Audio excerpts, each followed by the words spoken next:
जीर्णातरी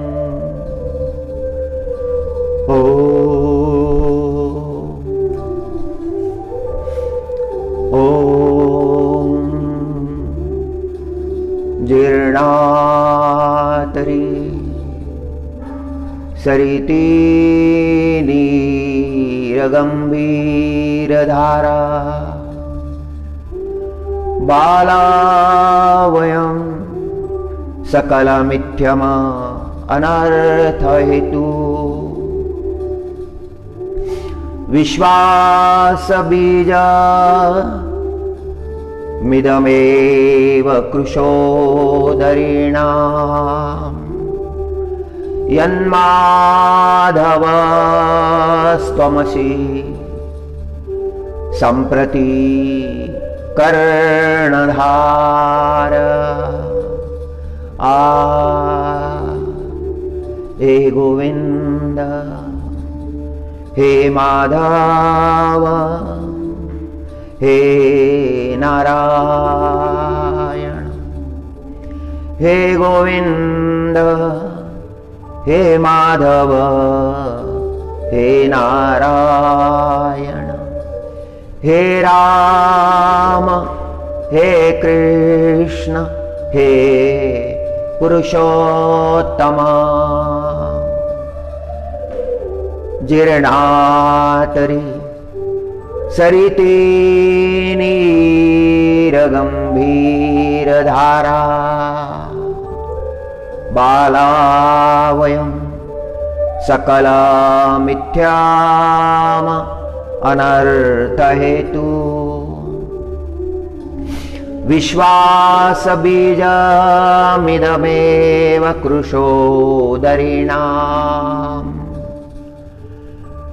यन्माधवस्त्वमसि सम्प्रति कर्णधार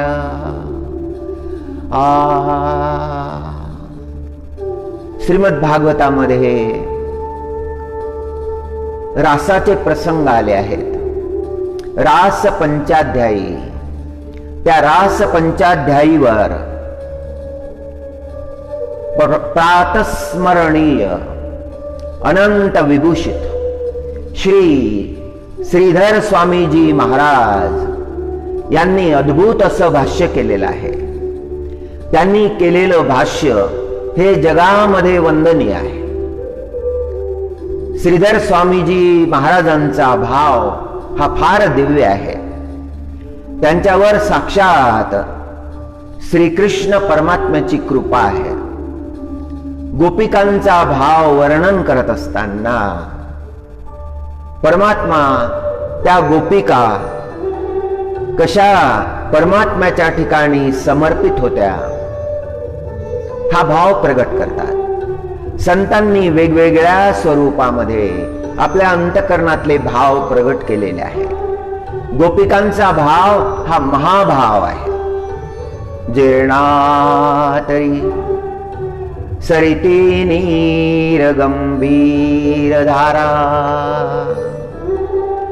बालावयं सकलमिथ्यमानर्थहेतु विश्वासबीजं मिदमेव कृशोदरीणाम्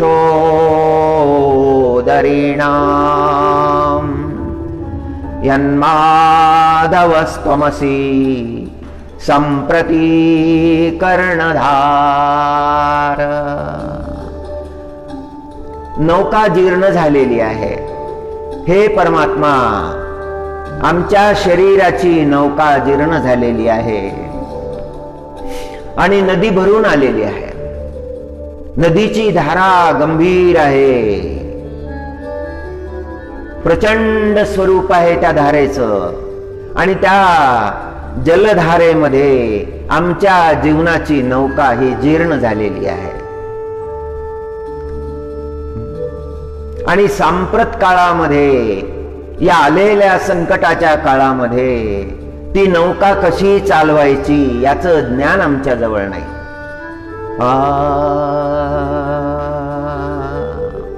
सर्वत्र अनर्थाचे प्रसंग दिसत आहे. आता जगामध्ये आमचं परित्राण कोण करेल, आमचं रक्षण कोण करेल? पण हे नाथ, हे कृष्ण, आम्ही तुमच्या चरणी समर्पित झाले आहोत. तुम्हीच आमचे तारणहार आहात. आता आमच्या जीवनामध्ये केवळ एक तुमचा विश्वास एवढंच राहिलं आहे. तुम्ही आमचे कर्णधार आहात, तुम्ही आमचे तारणहार आहात.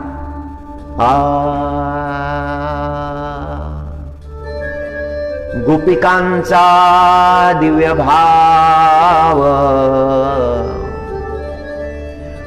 गोपिकांचा दिव्य भाव, भगवत भावाची नाव. गोपिकांचा दिव्य भाव, भगवत भावाची नाव. तारिता माधव पुरुषोत्तमा,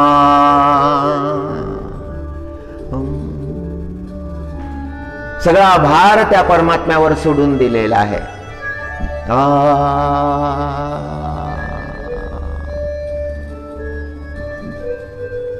जडभरत महाराज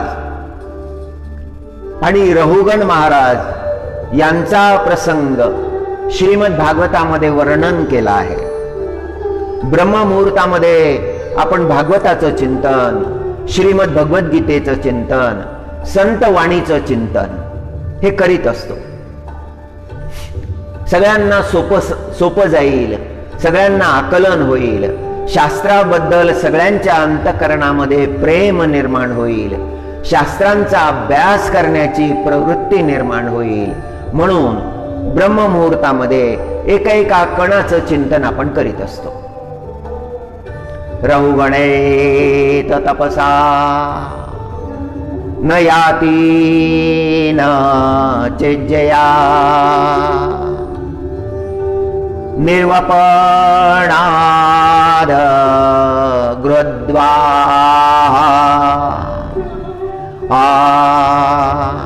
न छन्दसा नैव जलाग्निसूर्यैर्विना महतपादरजोभिषेकम्. संत कृपा झाल्याशिवाय जीवनाचं कल्याण होत नाही. हे जडभरत महाराजांनी रहुगण राजाला सांगितलं. रहुगण राजा फार ज्ञानी होता.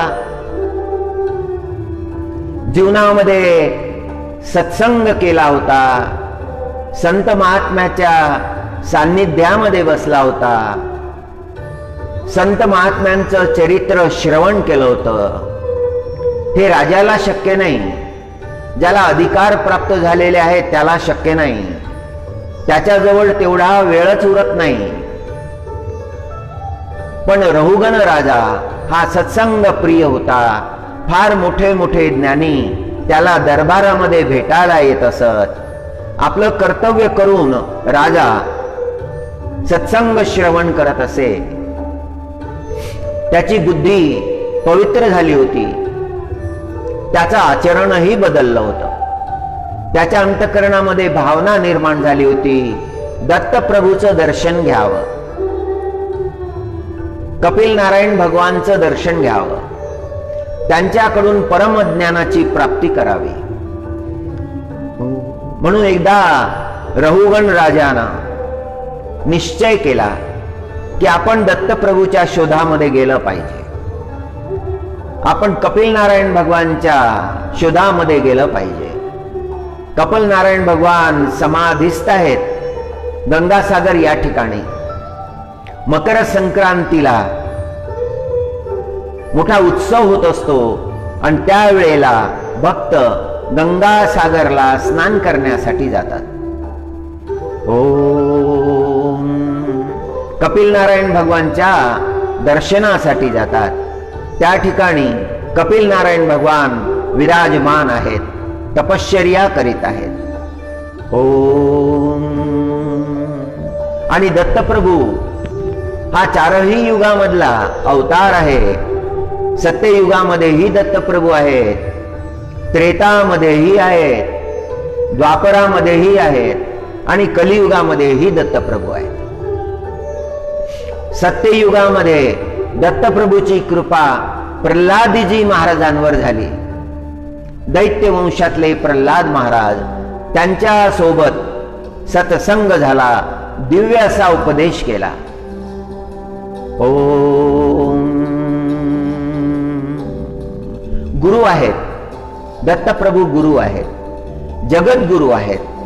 जगाच्या कल्याणासाठी दत्तप्रभू झटत असतात. एका ठिकाणी निवास करत नाही, अखंड भ्रमण करत असतात. जगातल्या कुठल्याही विषयाचा स्पर्श होऊ नये, एक क्षणही वाया जाऊ नये म्हणून सावधान असतात, दक्ष असतात. दत्तप्रभूच्या जीवनात सर्व तप आहे, सगळे तप आहेत. दत्तप्रभूचं जीवन पूर्ण तपश्चर्येनंच आहे. त्यांचं बोलणं ही तपश्चर्या आहे, बोलण्यातही तपश्चर्या आहे. सत्यवचन ही तपश्चर्या आहे, युक्तवचन ही तपश्चर्या आहे. त्या दत्तप्रभूचं दर्शन घ्यावं असा विचार रहुगण राजाच्या मनात आला. सिंधू सौरवीर नावाचा देश, त्या देशाचा राजा हा दत्तप्रभूच्या शोधामध्ये, कपिल नारायण भगवानच्या शोधामध्ये निघाला. पालखीमध्ये बसून निघाला. जीवनामध्ये थोडा अहंकार आला होता, ज्ञानाचा अहंकार आला होता. आपल्यासारखं ज्ञानी कोणी नाही आणि अहंकाराला की भेद येतोच. आपल्यासारखं ज्ञानी कोणी नाही, कोणी आपल्याशी बोलू शकत नाही, कोणी आपल्याशी शास्त्रार्थ करू शकत नाही. सगळ्या शास्त्रांचं अध्ययन केलं होतं, शास्त्रार्थही केला होता. पालखी मध्ये बसून निघाले. चेहऱ्यावर त्या अहंकाराची सूक्ष्म अशी झलक आहे. दर्प अभिमान हा घातक आहे, तो कोणत्याही प्रकारचा असो, कशानेही आलेला असो, तो कशानेही येतो. संपत्तीचा अभिमान येतो, धनाचा अभिमान येतो, ज्ञानाचा अभिमान येतो, गुणाचा अभिमान येतो. संपत्तीचा अभिमान आला की त्याला वाटायला लागतं की माझ्या एवढा धनवान कोण आहे.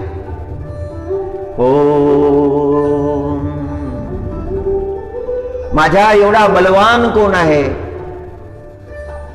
माझ्या एवढा अधिकार कोणाजवळ आहे. रहुगण राजाला अभिमान झाला होता. तो धनाचाही होता, ज्ञानाचाही होता, अधिकाराचाही होता आणि गुणाचाही होता. आपल्यासारखा ज्ञानी कोण आहे, आपल्यासारखा धनी कोण आहे, आपल्यासारखा ज्ञानी कोण आहे.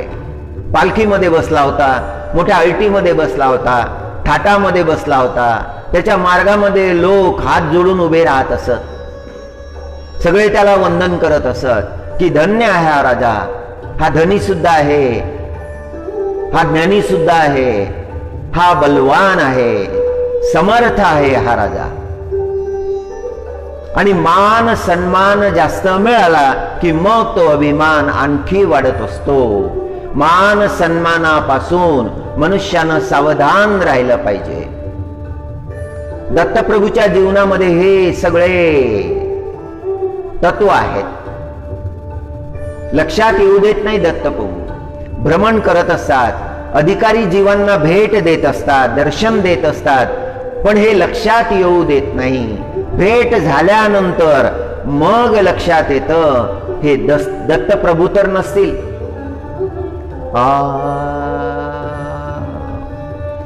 अहंकार, अहंता, दर्प अभिमान हे मनुष्याच्या जीवनातले अवरोध आहेत.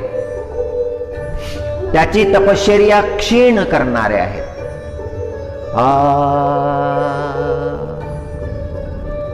अभिमान गेला, दर्प अभिमान गेला की परमात्म्याची प्राप्ती होते. रहुगणेत तपसा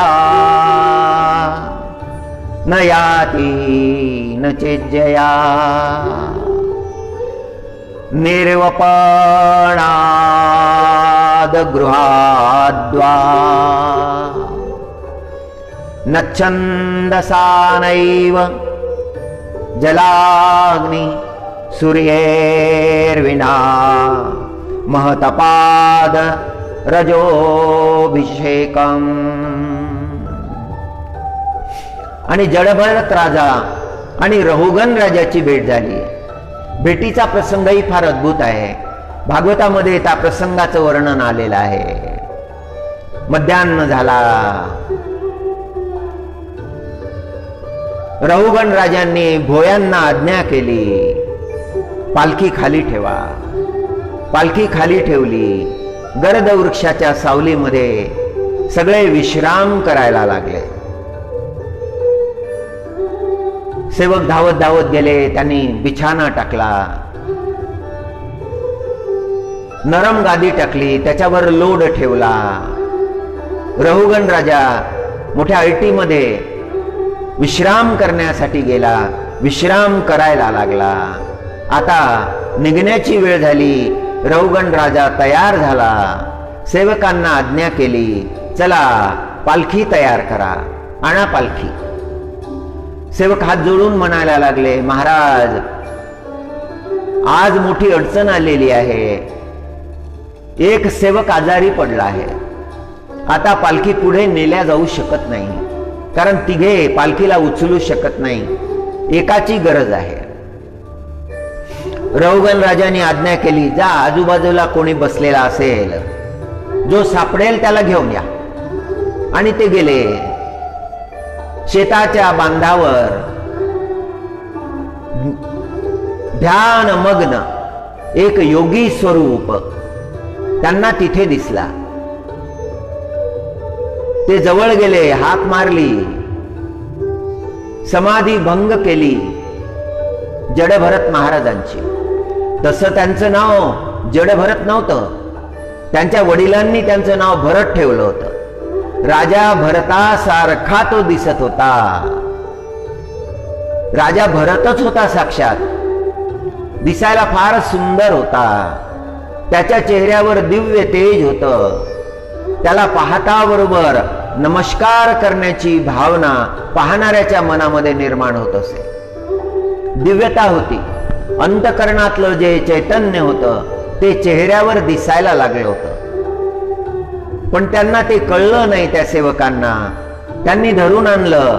महाराज हा सापडला. रहुगण राजांनी भरत महाराजांकडे पाहिलं आणि म्हणाले, धडधाकट आहे, जुंपा पालखीला. जडभरत महाराजांना पालखीला जुंपलं. पालखी चालायला लागली. कधी पालखी वर, कधी खाली, कधी वर, कधी खाली. राजा म्हणाला, भोयांनो, पहिल्यांदा पालखी उचलली काय? ते दचकले, घाबरले, म्हणायला लागले, महाराज आमचा काही दोष नाही. हा जो नवीन आणलेला आहे याला पाऊल नाही टाकतायत. पालखी टाकण्याची, उचलण्याची, चालवण्याची जी पद्धत आहे त्याचं ज्ञान याला नाही. हा पावलं बरोबर टाकत नाही, तिरपे पावलं टाकतो. रहुगण राजा म्हणाले, शरीराकडे पाहिलं भरत महाराजांच्या आणि ते म्हणाले, शरीर तर धडधाकट आहे आणि तरुण अवस्था आहे. शरीरामध्ये बळही आहे, पण सरळ पाऊल टाकण्याची बुद्धी नाही. आणि जीवनामध्ये पहिल्यांदा भरत महाराज बोलले. भरत महाराज म्हणाले, राजा जगामध्ये माझं पाऊल तुला सरळ दिसत नसेल, पण परमार्थामध्ये माझं पाऊल सरळ आहे. राजा, पाऊल टाकण्याच्या आधी मी पाहत आहे की तिथे काही जीव आहेत का, मुंग्या आहेत का. मी जर पाय ठेवला तर हिंसा होईल, त्या मुंग्या मारल्या जातील, ते जीव मारले जातील. आणि माझ्या पाऊल टाकण्यानं जीव हत्या होईल, हे पाप माझ्या हातून घडू नये म्हणून राजा मी सावधान आहे. काय उपयोग आहे राजा, आपल्या पाऊल टाकण्यानं जर जीव हत्या होत असेल, आधीच प्रारब्धच संपलं नाही, ते संपलं नाही आणि पुन्हा नवीन निर्माण करायचं, हे योग्य होणार नाही. राजा, परमार्थामध्ये पाऊल सरळ पडलं पाहिजे. हे शब्द ऐकले आणि रौगण राजाच्या अंतःकरणामध्ये प्रकाश पडला. रौगण राजा म्हणाले, पालखी खाली ठेवा. त्यांनी पालखी खाली ठेवली. रौगण राजा पालखीमधून उतरला आणि भरत महाराजांच्या चरणी दंडवत केला. हात जोडून रौगण राजांनी भरत महाराजांना विचारलं की आता कृपा करा माझ्यावर, माझे अपराध क्षमा करा. मी तुम्हाला पालखीला जुंपलं, पालखी उचलायला लावली, पण आपल्या मुखातून जे वचन निघालं त्याचा प्रकाश माझ्या अंतःकरणात पडला. आपण कोण आहात? आपण दत्तप्रभू आहात का, की आपण कपिल नारायण भगवान आहात? माझ्यावर कृपा करण्यासाठी तर आपण नाही आले.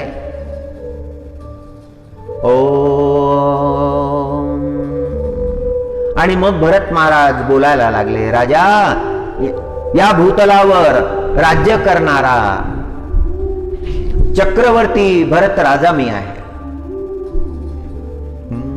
एकेकाळी या जगाचा मी राजा होतो. या जगावर मी राज्य केलं, अनंत वर्षे राज्य केलं. एक दिवस मला वैराग्य प्राप्त झालं.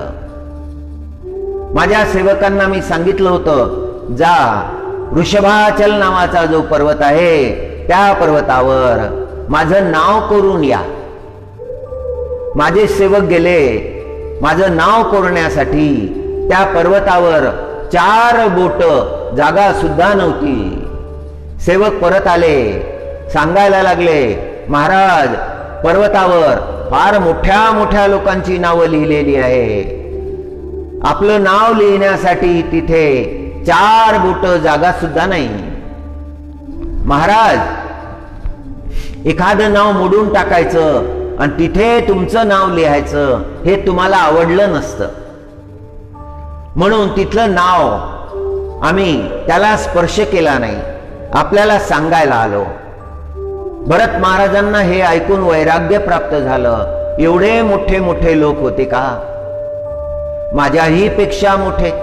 अंतःकरणामध्ये हा विचार आला होता, सगळ्या पृथ्वीचं राज्य नीतीनं, धर्मानं, सेवाभावानं मी चालवलं आहे. माझ्यासारखा कोणी दुसरा आतापर्यंत झाला नसेल. हा जो अभिमान अंतःकरणात आला होता तो गळून गेला. आपल्या पुत्राला राज्य दिलं. भरत महाराज तपश्चर्या करायला गेले. गंडकी नदीच्या किनारी हिमालयामध्ये पुलह आश्रमामध्ये तपश्चर्या केली, वैराग्य धारण केलं. पण ते वैराग्य धारण केल्यानंतर जीवनामध्ये मायेनं घाला घातला. परिवार सोडता आला, पत्नीला सोडता आलं, पुत्रांना सोडता आलं. पण एका हरणाच्या पाडसाला पाण्यामध्ये वाहत जात असताना पाहून त्याला बाहेर काढलं. त्याची आई मरून पडली होती. ममता निर्माण झाली त्या शावकाबद्दल. त्याचं पालन पोषण करायला लागले. जशी आई पुत्राचं पालन पोषण करते त्याप्रमाणे त्या हरणाच्या पाडसामध्ये मन गुंतलं. ममत्व निर्माण झालं. व्याकुळ झाले. रात्र रात्र जागायला लागले. मनामध्ये विचार यायला लागला. आपली तपश्चर्या गेली. ममता जीवनामध्ये आली की तपश्चर्या करता नाही येत. ममत्व बंधनामध्ये टाकत असतं. हे माझं, ते माझं, ते माझे. ममत्व गुंतवून टाकतं.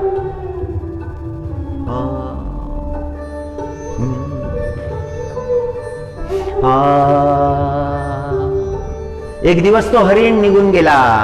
मोठा झाल्यानंतर तो निघून गेला. व्याकुळ झाले भरत महाराज. रडत रडत देह ठेवला.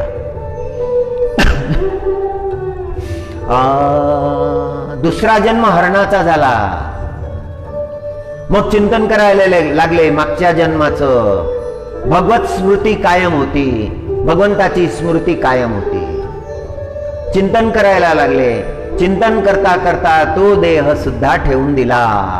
आता तिसरा जन्म. आता अग्निहोत्री एका ब्राह्मणाच्या वंशामध्ये जन्म झाला. त्या जन्मामध्ये ही स्मृती कायम होती. सगळ्यांना असं वाटलं की हा बालक जड आहे. त्याचं नाव ठेवलं होतं भरत. सावत्र भाऊ होते, 9 सावत्र भाऊ.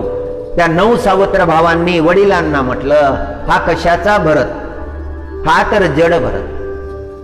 भरत महाराजांनी हे सगळं ऐकलं. साक्षात चैतन्य होते भरत महाराज. कर्माबद्दल सावधान होते.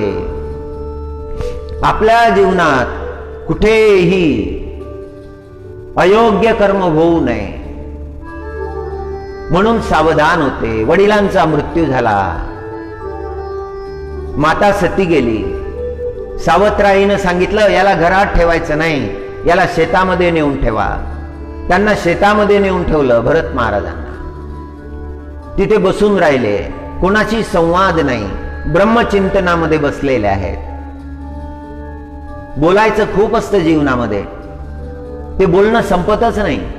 जन्मभर बोललं तरी संपत नाही. आणि ते काही अर्थपूर्ण नसतं. बोलून बोलून बोलून बोलणारा थकतच नाही. बोलणाऱ्याला असं वाटतं की बोलायचं राहून गेलं आहे. बोलण्याविना कामच चालत नाही. भरत महाराजांनी बोलण्याचाच त्याग केला होता. ब्रह्मभावामध्ये होते. चैतन्य स्वरूप होते. तिथे अनेक प्रसंग घडले, पण रहुगणाचा प्रसंग फार महत्वाचा आहे. आता भरत महाराज आपल्या जीवनाचा वृत्तांत सांगतात आणि राजाला उपदेश करतात. राजा, तू दत्तप्रभूच्या भेटीला निघालायस, कपिल नारायण भगवानच्या भेटीला निघालायस. जीवनाचं कल्याण कशात आहे हे जाणून घेतलं पाहिजे राजा. या शरीराचं महत्व जाणून घेतलं पाहिजे. हे शरीर काय आहे? हे पंचतत्व आहेत. पंचतत्व एकत्र आलेले आहेत. हे शरीर, आकार जो दिसतो आहे, हे भूमितत्व आहे. या भूमीचं तत्व हे प्रगट झालेलं आहे. अन्नामधून प्रगट झालेलं आहे. भूमितत्व आहे. एक दिवस हे शरीर क्षीण होईल. हे सोडावं लागेल. हे सोडल्यानंतर याचा अंतिम संस्कार करावा लागेल. याची राख होईल.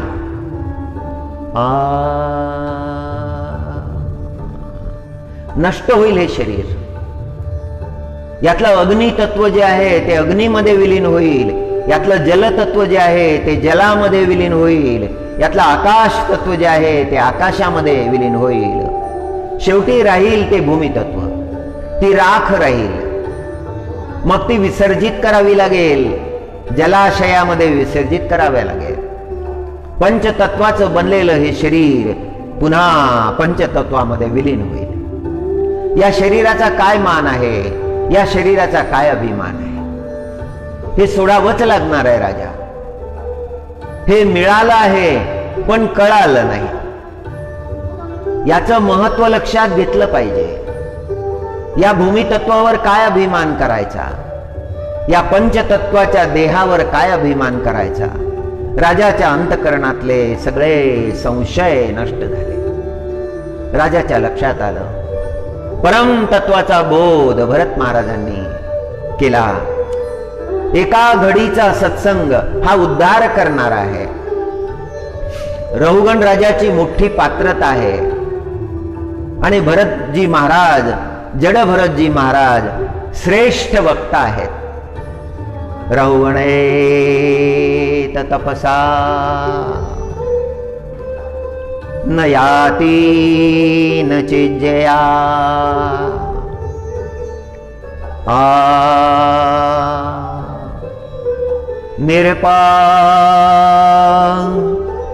निरवपणाद गृहाद्वा न छन्दसा नैव जलाग्नि सूर्येर्विना महतपादरजोभिषेकम्।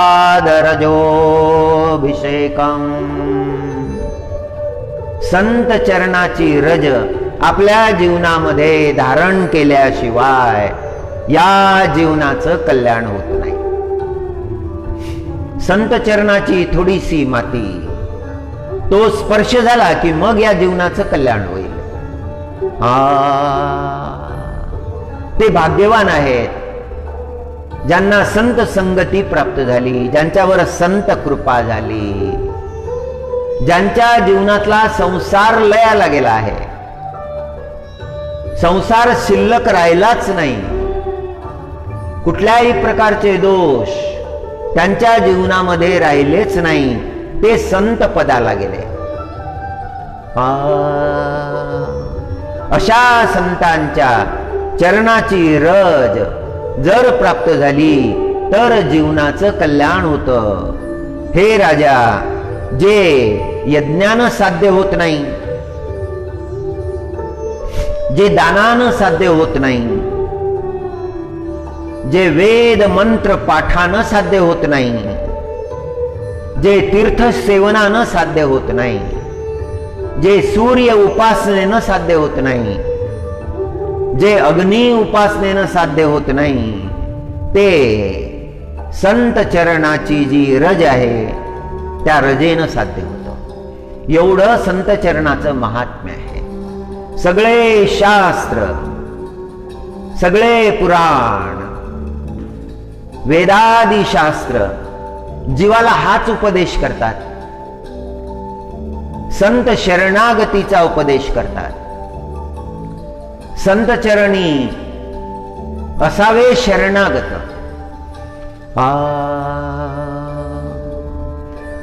संताला शरण झालं की मग तो परमात्मा कळायला लागतो, मग त्या परमात्म्याचा बोध व्हायला लागतो।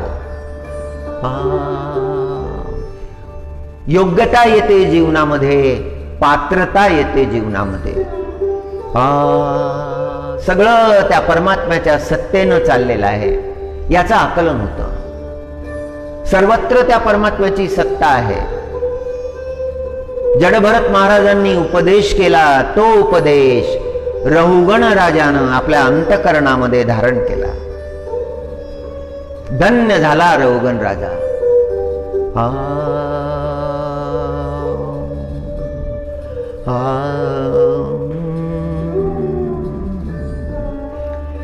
सोडोनी मानापमान विचार,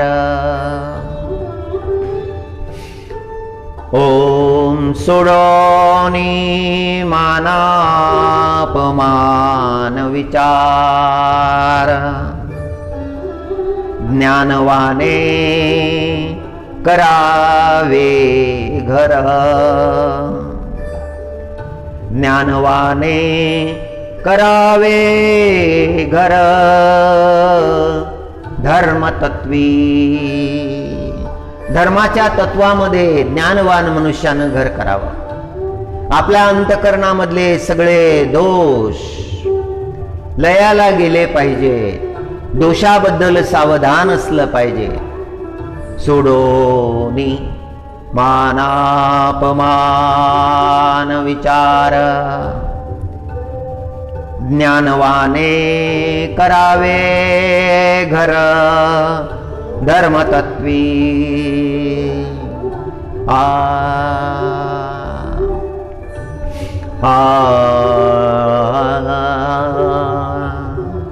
राजसिंहासन प्राप्त झाल्यानंतर राजाच्या मनामध्ये वेगळेच विचार येतात।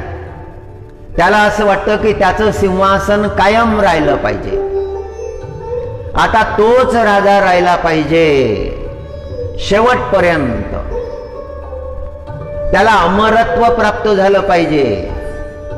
त्याच्यानंतर दुसरा कोणी येऊ नये, आणि आलाच तर मग त्याचाच पुत्र आला पाहिजे. तो ज्ञान प्राप्तीच्या विचारामध्ये राहत नाही, परमार्थ प्राप्त व्हावा हा विचारही करत नाही, संताचीही त्याला पर्वा वाटत नाही. त्या गर्वानं तो मदोन्मत्त होऊन जातो. पृथ्वी पाहत असते, पृथ्वीचं लक्ष असतं, आता याला सिंहासन प्राप्त झालेलं आहे, पण याच्या मनामध्ये आता अहंभाव निर्माण झाला. याची अशी इच्छा आहे की याला सिंहासन कायमचं मिळावं.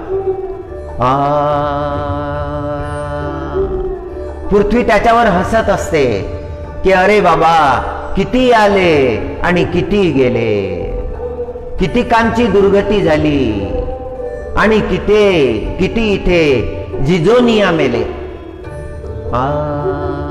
हे कायम नाही बाबा, हा मातीचा प्रकाश आहे, हा कायम नाही, हा शाश्वत नाही, हा जाणार आहे. एक दिवस तुझी मूठभर राख होईल. ज्या वंशामध्ये तुझा जन्म झाला ते सुद्धा तुझं स्मरण नाही ठेवणार. इतरांची तर गोष्ट वेगळी आहे. तू काही पहिला नाही आणि तू काही शेवटचा नाही. मृत्यूचा खेळ चाललेला आहे. दररोज मृत्यू कोणावर झडप टाकत आहे, तिथे रुदन चाललेला आहे.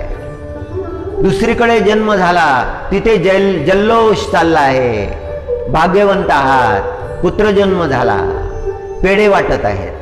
तिकडे आनंद, उल्हास, उत्सव, आणि इकडे मृत्यूचं थैमान. महाराज गेले, रडायला लागलेले आहेत. राण्या रडत आहेत, सेवक रडत आहेत, मंत्री रडत आहे. ज्याला आता पुन्हा त्या सिंहासनावर बसायचं आहे तो हसत आहे की बरं झालं हा मेला, आता मला ते सिंहासन प्राप्त होईल. आणि त्याची हीच गती आहे.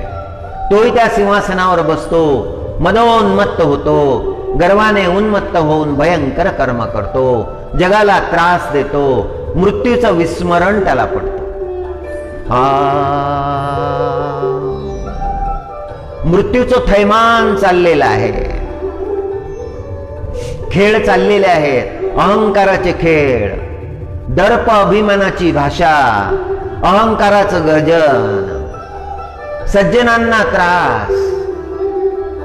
त्या अहंकाराचा अग्नी त्या सज्जनांना जाळत असतो, त्यांना त्रास देत असतो. विश्वासघाताचा खेळ चाललेला असतो. त्या राजाचा मंत्री ज्याच्यावर विश्वास ठेवलेला आहे तोच विश्वासघात करतो. राजालाही मारून टाकतो, त्याचा परिवारही संपून टाकतो आणि मंत्रीच राजा होतो. हे चाललेलं असतं. स्वार्थानं आंधळे झालेले असतात, अहंकारानं आंधळे झालेले असतात. कर्म अकर्माचा विचार त्यांच्या जीवनामध्ये राहत नाही आणि भयंकर आचरण ते करीत असतात. कशाचंही भय त्यांच्या अंतःकरणामध्ये राहिलेलं नसतं. एखादा संत जर गेला आणि त्या संतानं जर उपदेश केला तर त्या संताचा धिक्कार करतात, त्या संताला त्रास देतात. तो संत म्हणतो भगवंताचं स्मरण करा, भगवंतांचं स्मरण करत नाही. आणि जो भगवंताचं स्मरण करतो त्यांच्यावर हसतात, त्याची थट्टा करतात. उदंड पापांचं आचरण त्यांच्या हातून होतं आणि सगळे शेवटी काळाच्या प्रवाहामध्ये नष्ट होतात.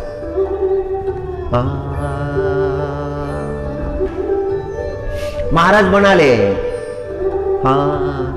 आणिकाच्या सत्तेखाली जीवनाची दुर्दशा झाली. दुर्भाग्ये पाठी पुरविली माय बापा. जीवनाचा अनुभव आला, पांडुरंगाच्या दर्शनाला आले आणि दर्शनाला आल्यानंतर मागचे अनुभव त्याचं चिंतन करायला लागले. का कसे अनुभव आहेत? आणिकाच्या सत्तेखाली जीवनाची दुर्दशा झाली. हे परमात्मा, आणिकाच्या सत्तेखाली राहावं लागलं, जीवनाची दुर्दशा झाली. दुर्भाग्ये पाठी पुरविली. दुर्भाग्य जसं मागे लागलेलं आहे. आज लक्षात आलं, आज दर्शन झालं पांडुरंगाचं. माय बापा, हे एवढं भोगून आलो आहे, दुर्दशा भोगून आलो. आणिकाच्या सत्तेखाली जीवनाची दुर्दशा झाली. दुर्भाग्ये पाठी पुरविली माय बापा.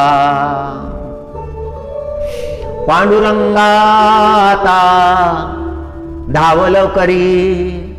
धावते देवा पांडुरंगा, माय बापा आता लवकर धावते. आता माझं रक्षण कर. आता तुझ्या विना कोणी नाही, तुझं विन कोणी नाही सोडविता. आता अनंता धाव लवकरी, तुझ्या विना कोणी सोडवणार नाही. या माया ममतेचे पाश फार भयंकर आहेत, फार प्रचंड आहेत. जन्मोजन्मी हे पाश भोगत आलो आहे. आता या पाशामधून सोडव.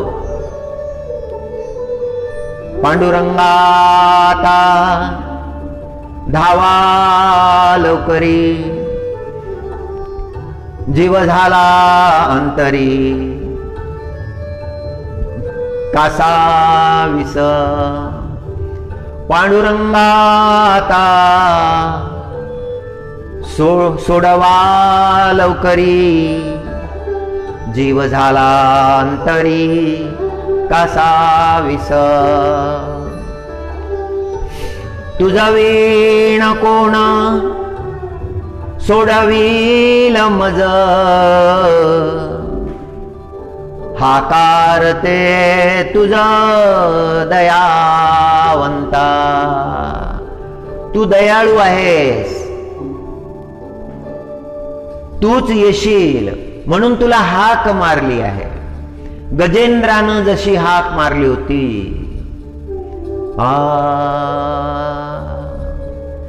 गणिकेनं जशी हाक मारली होती.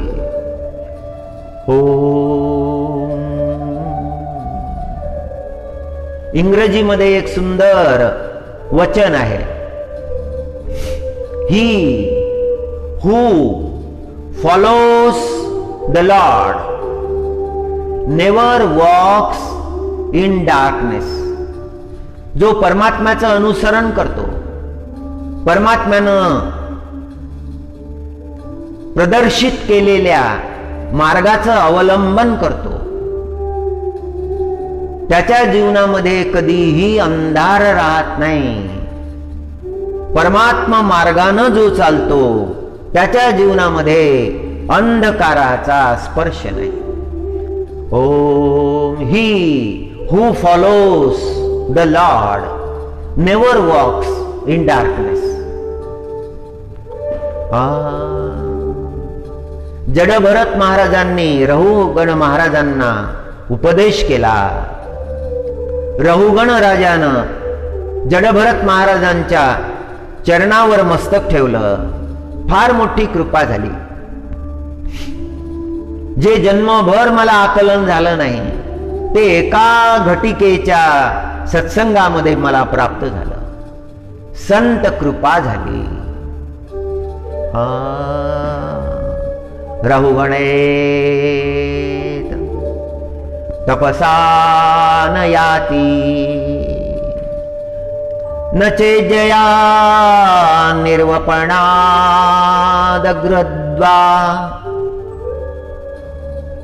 न छन्दसा नैव जलाग्नि सूर्येर्विणा महतपादरजो अभिषेकम.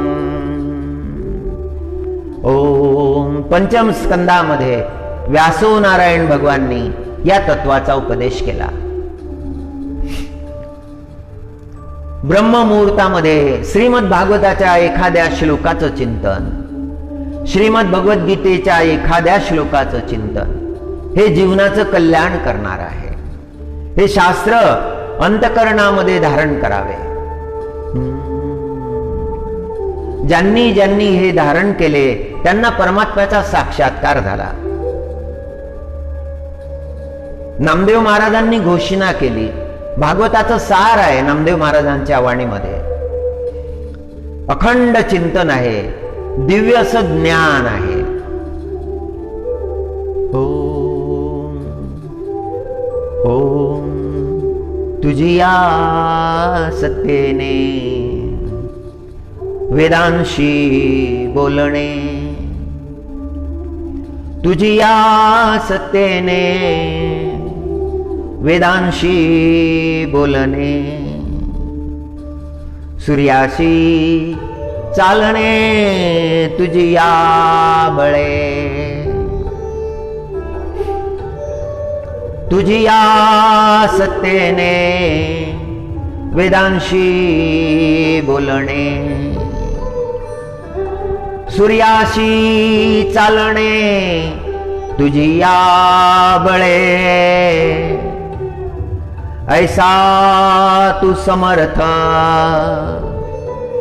ब्रह्मांडाचा धनी, ऐसा तू समर्थ ब्रह्मांडाचा धनी,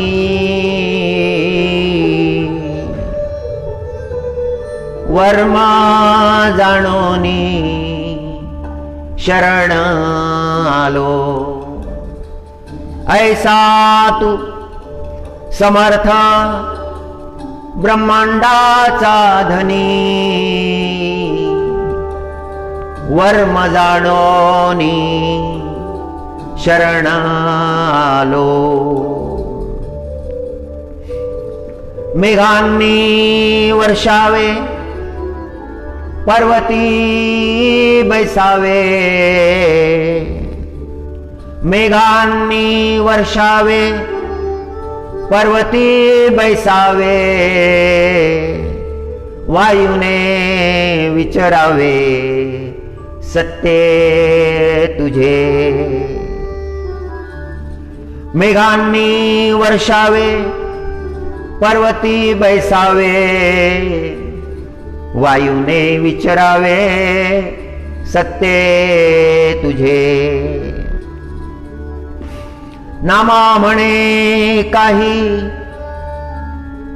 न हाले साचार, प्रभु तू निर्धार पांडुरंगा, प्रभु तू निर्धार पांडुरंगा. फार दिव्य भाव आहे, मधुर भाव आहे. हे परमात्म्याचं गायन परमात्म्याकडे पाहून नामदेव महाराज करतात. दृष्टीमध्ये परमात्मा आहे, तो परमात्मा सर्वत्र व्यापलेला आहे. सगळ्या ठिकाणी तो परमात्मा दिसत आहे.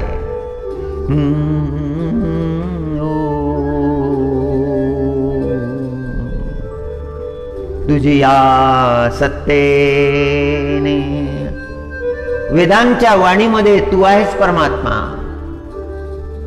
वेद तुझा उद्घोष करतात, तुझ्या महात्म्याचा उद्घोष करतात, तुझ्या कृपेचा उद्घोष करतात.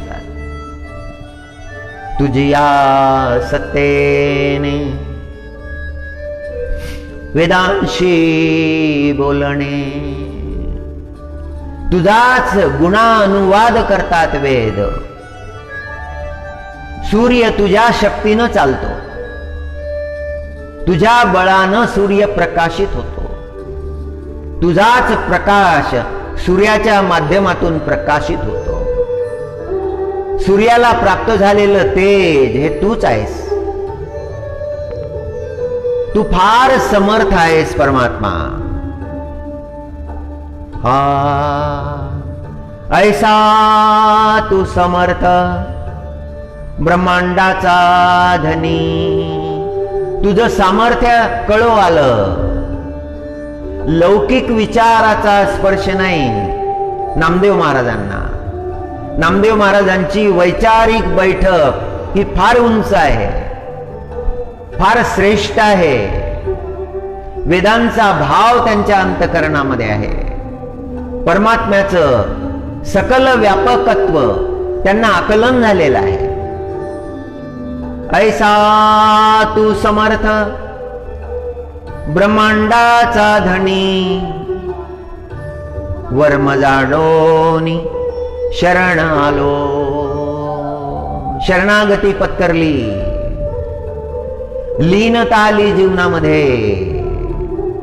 माझ्या बुद्धीला आकलन होत नाही. परमात्मा तुझ्या ऐश्वर्याचा अंत पार मला कळत नाही.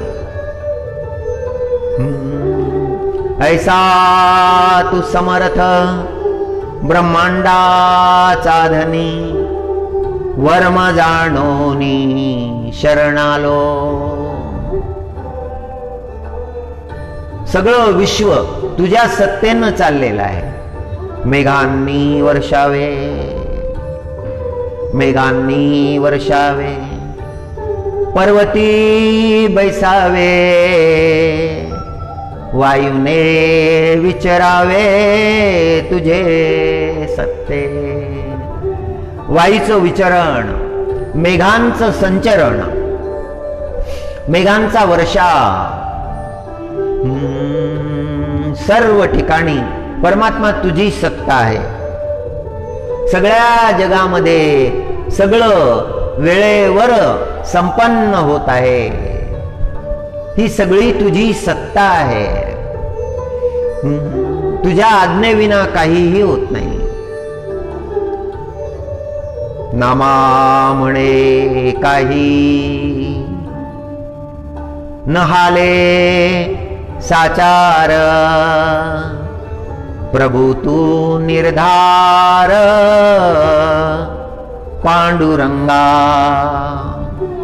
प्रभू तू निर्धार पांडुरंगा. शास्त्रांचा अभ्यास केला की अज्ञान नष्ट होतं. जीवनामध्ये अज्ञान राहत नाही. जीवनामध्ये अज्ञानी राहू नये. शास्त्रांचं अध्ययन केलं पाहिजे. सत्शास्त्राचं अध्ययन. सत्शास्त्र त्यांना म्हटलेलं आहे जे जीवाला शुद्ध ज्ञान देतात. आणि शुद्ध ज्ञान प्राप्त झाल्यानंतर जीवनामध्ये कुठल्याही प्रकारचं अज्ञान राहत नाही. माया मोहादी दोष राहत नाही. दोषांचा लय होतो. ज्ञानाचा प्रकाश जीवनामध्ये प्रगट झाला की मग अंधकारमय जे विचार असतात ते लयाला जातात. म्हणून ज्ञान प्राप्त करावं. संत चरणी बसून ते ब्रह्मज्ञान प्राप्त करावं. वेळेचा सदुपयोग करावा. प्रत्येक क्षण जीवनामधला ज्ञान प्राप्तीसाठी लावावा. आपलं जीवन कृतार्थ करावं. वेद पहावे, उपनिषद पहावे, रामायण पहावं, महाभारत पाहावं, सगळे पुराण त्याचं अवलोकन करावं. त्यामध्ये जे प्रतिपादित तत्व आहेत त्या तत्वाचं चिंतन करावं. तत्वचिंतनानं मनुष्य समृद्ध होतो. जे श्रवण केलं त्याचं चिंतन. आपल्या जीवनामध्ये तो प्रकाश आला पाहिजे. ते ज्ञान आलं पाहिजे. एकांती बैसावे. आपल्या सोबत बसावे. मनुष्य खंड खंड विघटित झालेला आहे. आणि इतका विघटित झालेला आहे की स्वतःसाठी काही उरलंच नाही.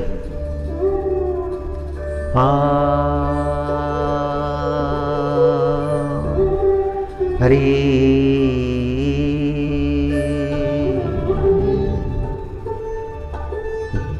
जिंदगी से बड़ी कोई सजा ही नहीं, जिंदगी से बड़ी कोई सजा ही नहीं, अपने लिए कुछ बचा ही नहीं, जिंदगी से बड़ी कोई सजा ही नहीं, अपने लिए कुछ बचा ही नाही। ऐकताना हे ऐकलं, पण सुंदर मर्म प्रगट झालेला आहे, विखंडित झालेला आहे मनुष्य। सगळ्या जगामध्ये जिथे जिथे संपर्क आला तिथे तिथे विभागला गेला, स्वतःसाठी काही उरलंच नाही। काय केलं बाबा स्वतःच्या कल्याणासाठी, कसं साधलं कल्याण, हे आकलन संत महात्म्यांना झालेलं आहे। संत महात्म्याच्या संगतीमध्ये मनुष्याला हा विचार प्राप्त होतो की आपल्या जीवनाचं काय केलं आपण। मागे वळून पाहिलं तर कमाई काहीच नाही, किती परमार्थ जोडला, सगळं जीवन वाया गेलं।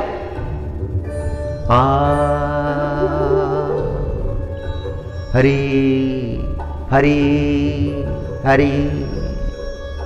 म्हणून शास्त्र अध्ययन केलं पाहिजे, वेदांचं अध्ययन, उपनिषदांचं अध्ययन।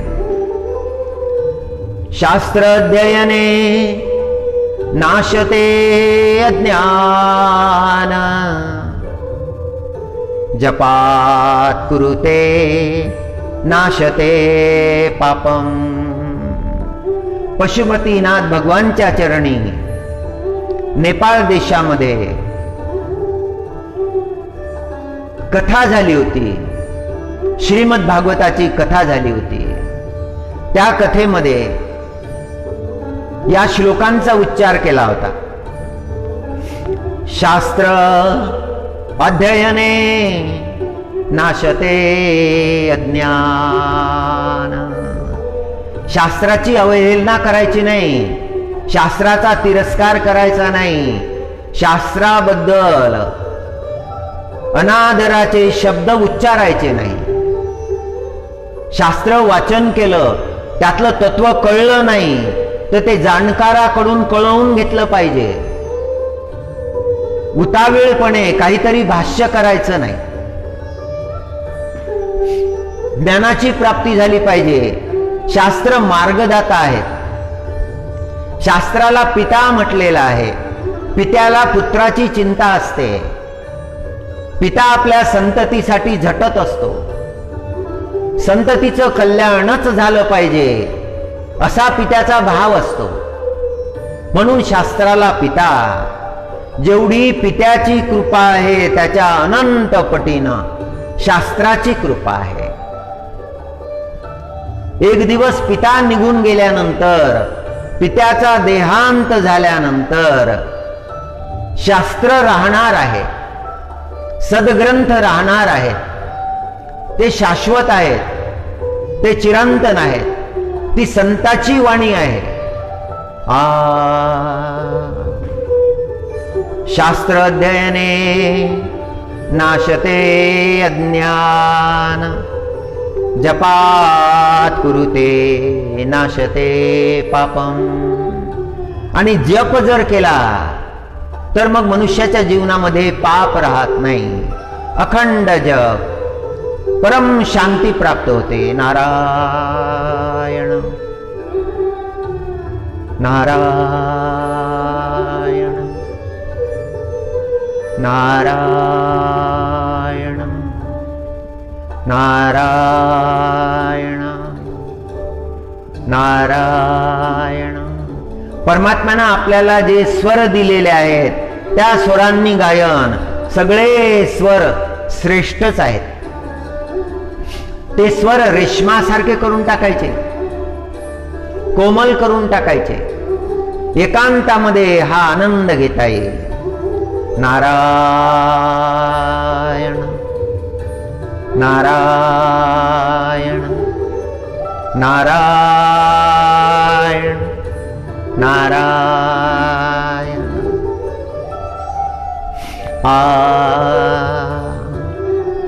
तू कछु और विचारत है, नर तेरो विचार धरयो ही रहेगो. सुंदरदास जी महाराजांचे शब्द आहे. राजस्थानचे संत, त्यांचे शब्द आहेत कि हे मनुष्या,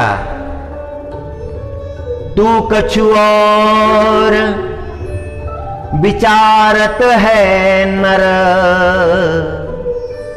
तेरो विचार धरयो ही रहेगो. तू काही वेगळा विचार करत आहेस, पण तुझे विचार जे आहेत हे असेच राहणार आहेत, ते काही पूर्ण होणार नाही. ममत्वामध्ये तू अडकलेला आहेस, ते पूर्ण होणार नाही. हे नर, तुम्हारे विचार धरे ही रहेंगे. तू कोई और विचार कर रहा है, और जो तेरे अंतकरण में विचार है वो ऐसे ही धरे रहेंगे, उनकी पूर्णता नहीं होगी. तू कछु और विचार विचारत है नर, तेरो विचार धरयो ही रहेगो. कोटि उपाय किए धन के हित, क्या क्या उपाय किए धन प्राप्त करने के लिए, धन को बढ़ाने के लिए. धन के लिए कितना परिश्रम किया. पहले तो धन आया, धन आने के बाद में चिंता आई. परिवार वाले कोई छल तो नहीं करेंगे, अविश्वास आ गया. पत्नी के मन में कोई बात तो नहीं, पुत्र के मन में कोई बात तो नहीं, मित्र के मन में कोई दूसरा विचार तो नहीं, भाई कोई कारस्तान तो नहीं कर रहा है, कोई कपट तो नहीं कर रहा है. सारे विचार आ गए. धन का रक्षण होना चाहिए, धन को छिपा दिया है. ना पत्नी को पता है, ना पुत्र को पता है, ना मित्र को पता है, किसी को भी पता नहीं. धन प्राप्ति के लिए संगठन किया, 4 लोगों का इकट्ठा किया, मंडली बनाई, और धन प्राप्ति करते फिर भेद हो गए, विश्वासघात कर दिया. उसका अधिकार जिस पर था वो छीन लिया.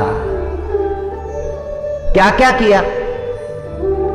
कोटि उपाय किए धन के हित.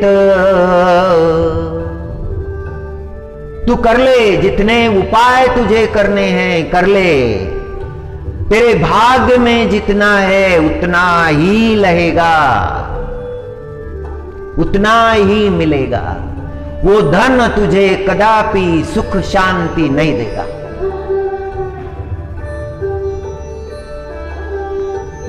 वो धन तेरी वो अवस्था करेगा. कोटि उपाय किए धन के कारण, लिख्यो कितनो ही लहेगो. महाराज जी बड़े धनवान थे. सुंदरदास जी महाराज बड़े धनवान थे. सुंदरदास जी महाराज ने ये सब देखा है जिसका वर्णन महाराज जी कर रहे हैं.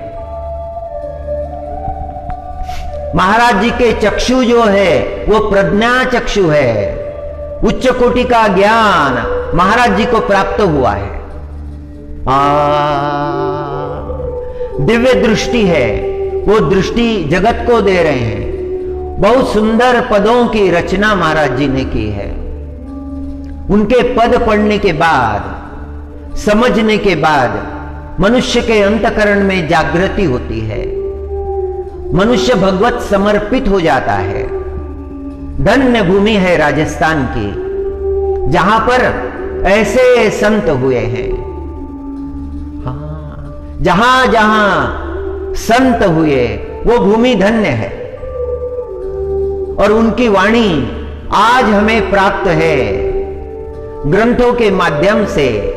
उनके अंतकरण का भाव हम समझ सकते हैं।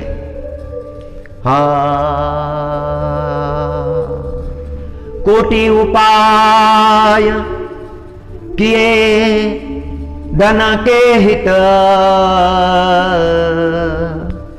लिख्यो तितनो ही लहे गो। लिखो तितनो ही लहे गो।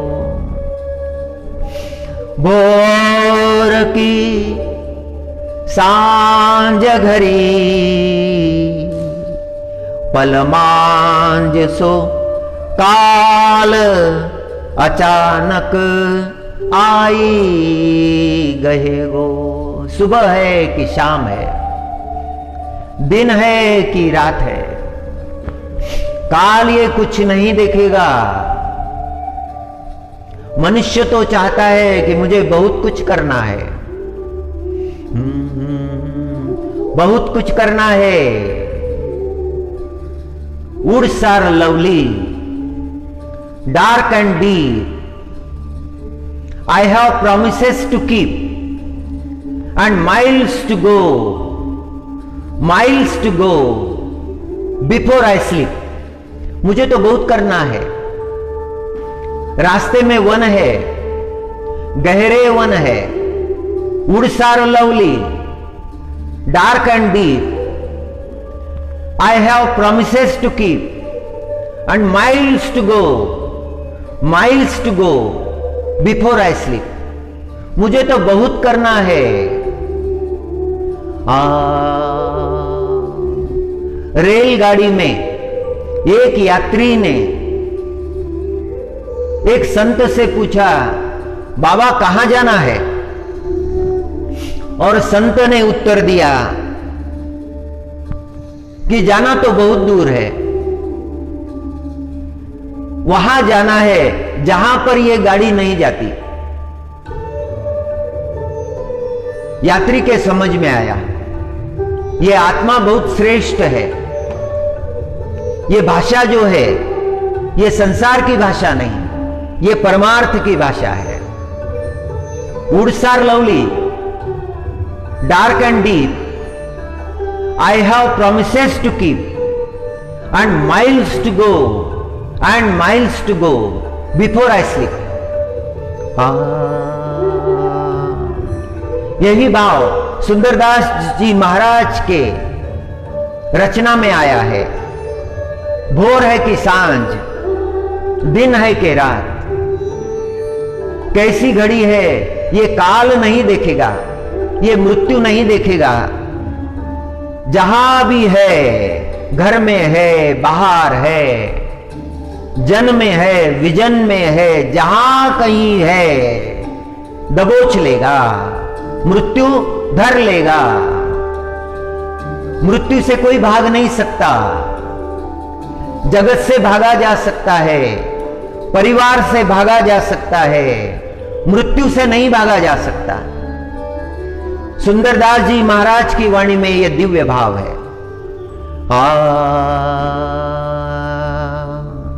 राम भजो, राम भजो, न कियो कछु सुकृत। राम प्रभु का भजन नहीं किया, राम प्रभु का नाम नहीं लिया, जो ले रहे थे उन पर हंस रहा था। कहां का राम, कौन सा राम? खुद तो किया नहीं, लेकिन जो कर रहे थे उन पर हंस रहा था। राम भजो, राम भजो, न किए कुछु सुकृत। राम भजो न कियो कछु सुकृत। राम का भजन नहीं किया, कोई पुण्य जीवन में नहीं किया। राम भजो न कियो कछु सुकृत।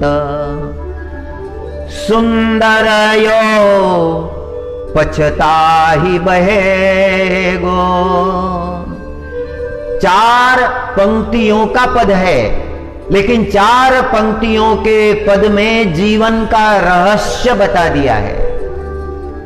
मनुष्य का अंतर जो है, उसके अंतकरण में जो भाव उठते रहते हैं, उन भावों के अधीन मनुष्य हो जाता है।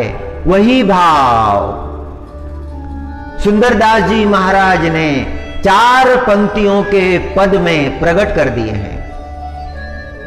अंतिम चरण में कहा है कि हे मनुष्य, तुझे पश्चाताप होगा, तूने राम भजन नहीं किया, तू संतों की शरण नहीं गया, तूने अपना कल्याण नहीं किया। राम भजो न कियो कछु सुकृत। यो पछताहि बह्यो। मनुष्य के जीवन में यह विचार आता है, जब मृत्यु घटिका नजदीक आने लगती है, तब विचार आता है जो जो किया व्यर्थ किया। ये नहीं करने से भी चलता था।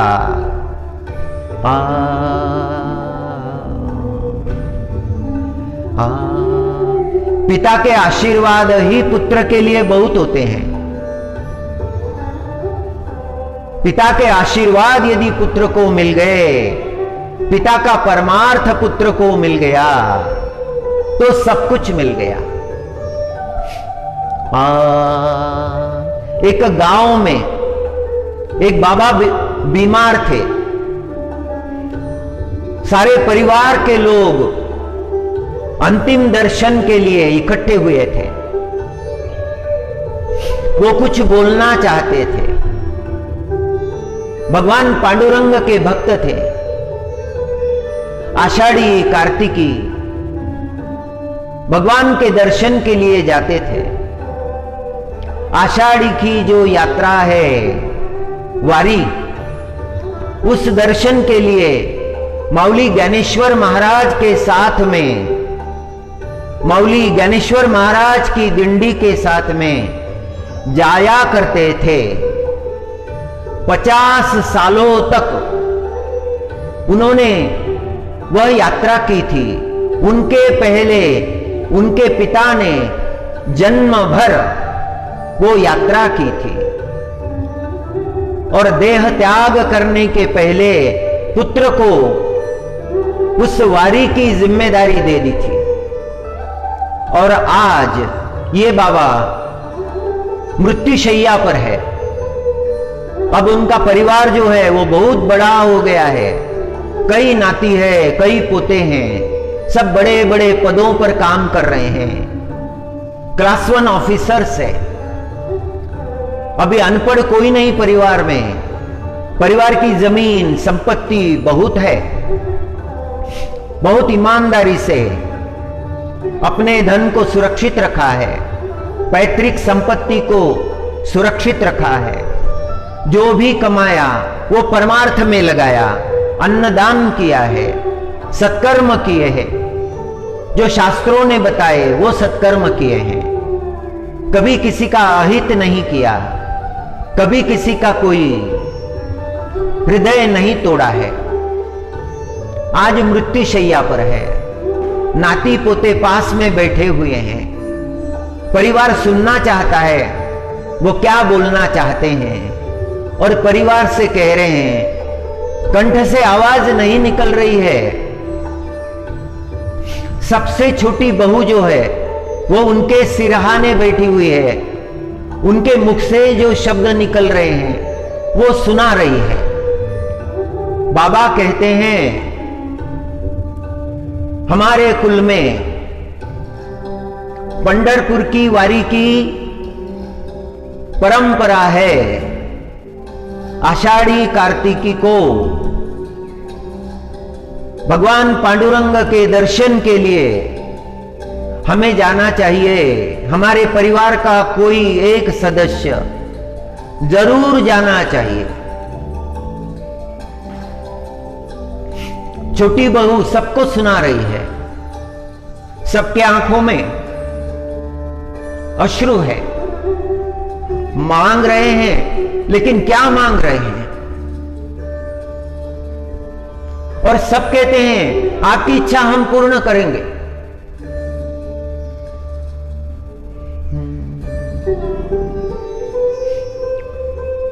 दादाजी का शब्द रहने सत्य करने के लिए उनके नाती पोते आतुर हो गए हैं। बाबा आपके वचनों का हम पालन करेंगे, परमात्मा को नहीं भूलेंगे। उनके दर्शन के लिए बारी बारी से मौली ज्ञानेश्वर महाराज के साथ में हमारे परिवार का एक सदस्य हर साल जाता रहेगा। और आने वाली पीढ़ी में जो भी आएंगे उनको हम यही संदेश देंगे। परमात्मा को कभी नहीं छोड़ेंगे, परमार्थ का त्याग कभी नहीं करेंगे। सब जब ऐसा बोलने लगे, दादाजी को परम शांति हुई और उन्होंने देह त्याग किया। ऐसी मृत्यु हुई कि लगा ही नहीं मृत्यु हुई है, उत्सव हुआ है।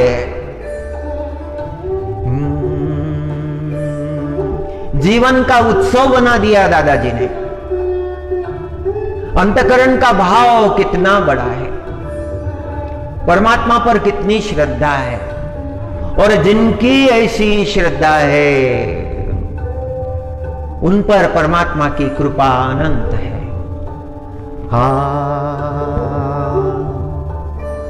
हरि नारायण हरि नारायण हरि नारायण।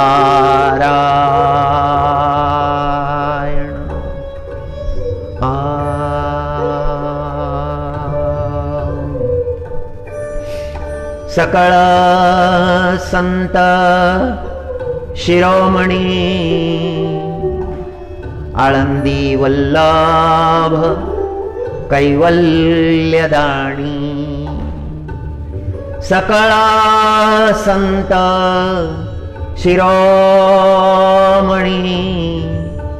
आळंदी वल्लभ कैवल्यदानी। एक नमस्कार तयाचे चरणी करिता त्रिभुवनी नमिले संत। एक नमस्कार तयाचे चरणी करिता नमिले संत। ओम नमो नारायण।